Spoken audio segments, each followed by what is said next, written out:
For today's video mga kanoypi ay gagawa tayo ng kakaibang dessert recipe na siguradong magugustuhan ito ng buong pamilya, lalo na ang mga bata.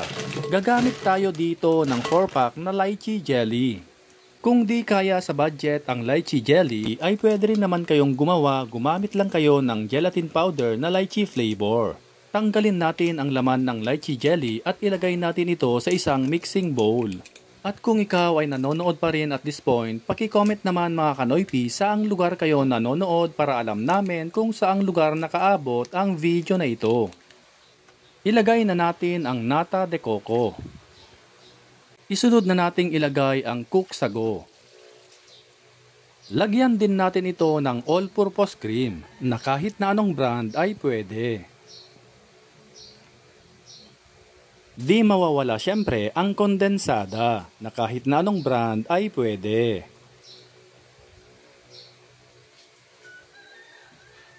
At para mas lalong sumarap at mas creamy, lagyan natin ito ng evaporada.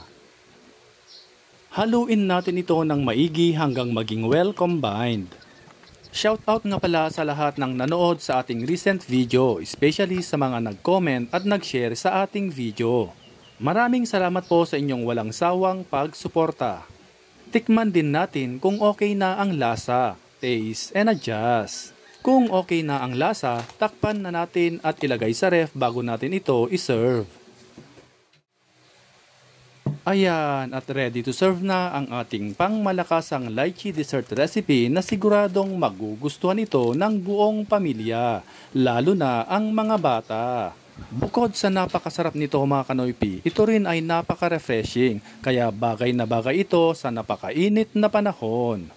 Kaya ano pang hinihintay nyo mga kanoypi? Itag at ishare nyo na ito sa mga friends at family ninyo para masubukan din nila ito. Sa lahat ng ating avid followers and viewers worldwide, maraming salamat po sa walang sawang panonood at pagsuporta. Hanggang sa muli!